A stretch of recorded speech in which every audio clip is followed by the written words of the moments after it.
اللہم صلی علی سیدنا و مولانا محمد وعلی آلہ واصحابہ وبارک وسلم وصلی علیہ۔ ناظرین کرام، ہماری خصوصی ٹرانسمیشن جو پیکر صدق و وفا یار غار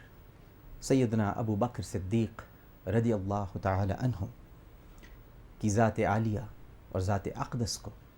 خراج عقیدت پیش کرنے کے لیے ARY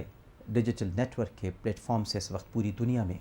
براہ راست نشر کی جا رہی ہے۔ اس آخری حصے میں ہم پہنچتے ہیں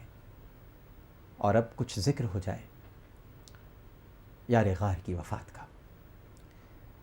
میرا عقیدہ تو ناظرین کرام یہ ہے کہ آپ کو شہید کیا گیا، کیونکہ منکرین ختم نبوت سے جہاد کے بعد کچھ بچ جانے والے سازشیوں نے آپ کے لیے ایک ایسا کھانا بنا کر بھیجا تھا جس میں زہر ڈال دیا گیا تھا، اور آپ نے اس کی شکایت بھی کی تھی اور بتا بھی دیا تھا، اور پھر اس کا اثر آپ پر قائم رہا اور اسی کی تکلیف کے ساتھ آپ اس جہان فانی سے رخصت ہو کر شہادت کے مرتبے پر فائز ہوئے۔ سیدہ عائشہ صدیقہ رضی اللہ تعالی عنہا، میری اور آپ کی ماں، وہ ارشاد فرماتی ہیں کہ میرے بابا جان کا جو مرض تھا وہ 15 دن تک جاری رہا، حتیٰ کہ جب 13 ہجری 22 جمادی الثانی اور پیر کا دن ہوا تو آپ نے مجھ سے پوچھا، سوال کیا، ابو بکر نے اپنی بیٹی سے پوچھتے ہیں کہ فی ای یوم مات رسول اللہ صلی اللہ علیہ وآلہ وسلم، میری بیٹی یہ بتاؤ کہ رسول اللہ صلی اللہ علیہ وآلہ وسلم کس دن فوت ہوئے تھے؟ میں نے جواب دیا، پیر کے دن۔ تو خسر رسول صلی اللہ علیہ وآلہ وسلم نے ارشاد فرمایا، انی لارجو فیما بینی و بین اللیل، مجھے امید ہے کہ میں آج دن کو یا رات کو کسی وقت فوت ہو جاؤں گا۔ پھر پوچھا کہ ففیما کفنتموہ، تم لوگوں نے نبی کریم صلی اللہ علیہ وآلہ وسلم کو کتنی چادروں میں کفن دیا تھا؟ میری ماں سیدہ عائشہ صدیقہ رضی اللہ تعالی عنہ نے ارشاد فرمایا کہ یمن کی دھاری دار 3 چادروں میں، اور اس میں قمیص اور عمامہ نہیں تھا۔ سیدنا ابو بکر صدیق رضی اللہ تعالی عنہ نے ارشاد فرمایا کہ میری چادر میں زعفران یا گیرو کا نشان ہے، اسے دھو دینا اور پھر دیگر 2 چادریں ملا کر میرا کفن بنا دینا۔ ان سے عرض کیا گیا، خلیفۃ المسلمین سے، خلیفۃ رسول اللہ صلی اللہ علیہ وآلہ وسلم سے، کہ اللہ تعالیٰ نے ہمیں بہت کچھ عطا کیا ہے، احسان فرمایا ہے بابا جان، ہم آپ کو نئی چادروں میں کفن دیں گے؟ اب جواب سنیے ناظرین کرام۔ صدیق اکبر رضی اللہ تعالی عنہ ارشاد فرماتے ہیں کہ میری بیٹی، زندہ شخص کو نئے لباس کی زیادہ ضرورت ہوتی ہے تاکہ وہ اپنے آپ کو محفوظ رکھ سکے، جبکہ میت کا تو انجام ہی گلنا سڑنا اور لباس کا بوسیدہ ہونا ہے، تو ابو بکر کو نئے لباس کی کیا ضرورت ہے؟ تقوی کا یہ عالم ہے ناظرین کرام۔ اور پھر سیدنا ابو بکر صدیق رضی اللہ تعالی عنہ نے وصیت کی کہ انہیں ان کی بیوی سیدہ اسماء بنت عمیس رضی اللہ تعالی عنہا غسل دیں۔ یہ ہم تھوڑی دیر بعد کوشش کریں گے کہ آپ کو بتائیں کہ وہ کیا کیا اولیات ہیں اور وہ کون سے اول کام ہیں جو صرف ابو بکر صدیق رضی اللہ تعالی عنہ کی ذات اقدس اور عالیہ کے ساتھ ہی منسوب ہیں۔ ان میں سے ایک یہ بھی ہے کہ آپ کی اہلیہ حضرت اسماء بنت عمیس رضی اللہ تعالی عنہ نے آپ کو غسل دیا، اور پھر آپ نے ارشاد فرمایا کہ مجھے نبی کریم صلی اللہ علیہ وآلہ وسلم کے پہلو میں دفن کیا جائے۔ اس دنیا سے رخصت ہوتے ہوئے ناظرین کرام، ہم لوگ جب جاتے ہیں، ہمارے اپنے پیاروں کا جب دم نکل رہا ہوتا ہے تو ظاہر عقیدوں کے مطابق اور حکم کے مطابق زبان پر تو کلمہ طیبہ کا ورد ہونا چاہیے، جن کو یاسین شریف یاد ہے وہ یاسین شریف پڑھتے رہیں. اور کچھ حالتیں ایسی ہوتی ہیں، موت کی حالتیں، کہ آپ بھی اس قابل نہیں ہوتے کہ کچھ پڑھ سکیں، لہٰذا آپ کے اقربا رشتہ دار جو آپ کے قریب کھڑے ہوتے ہیں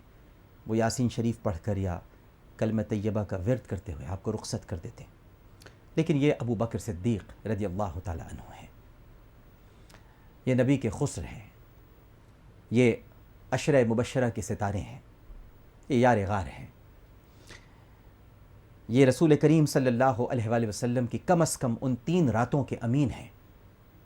جن کے بارے میں صرف خدا جانتا ہے، یا پھر ابو بکر، یا پھر رسول کریم صلی اللہ علیہ وآلہ وسلم. لہٰذا آپ نے ارشاد فرمایا، کیا خوبصورت ارشاد ہے، اور کیا کہتے ہوئے اس دنیا سے تشریف لے جا رہے ہیں کہ توفنی مسلمہ والحقنی بالصالحین. اے اللہ مجھے مسلمان فوت کیجیے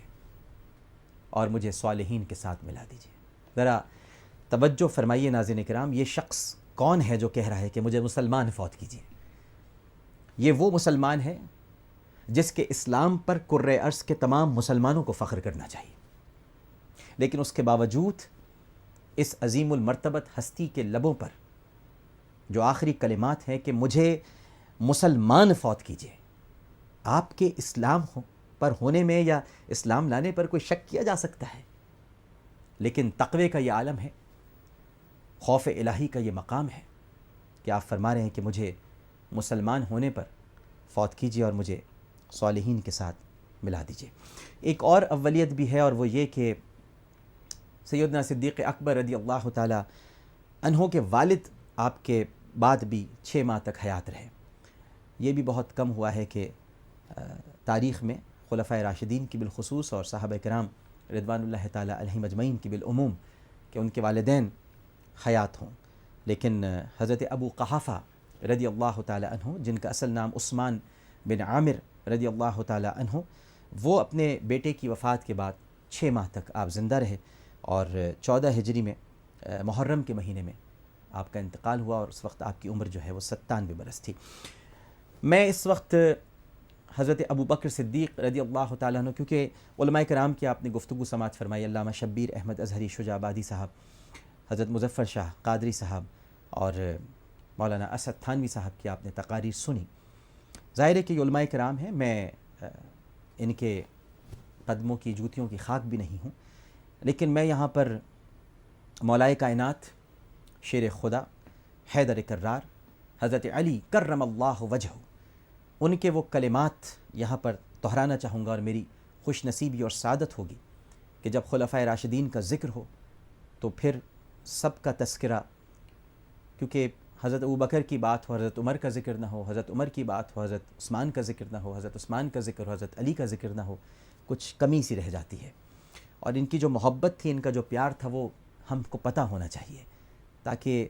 جو اغیار غلط فہمیاں پھیلاتے ہیں وہ سب غلط فہمیاں دور ہوں. مولائے کائنات حضرت علی کرم اللہ وجہہ نے سیدنا ابو بکر صدیق رضی اللہ تعالی عنہ کی وفات پر جو کلمات کہے وہ بڑے تاریخی کلمات ہیں. آپ بہت روئے اور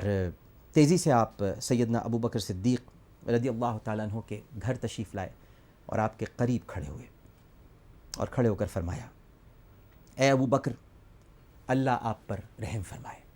آپ نبی کریم صلی اللہ علیہ وآلہ وسلم کے محبوب دوست، ثقہ رازداں اور مشیر خاص تھے.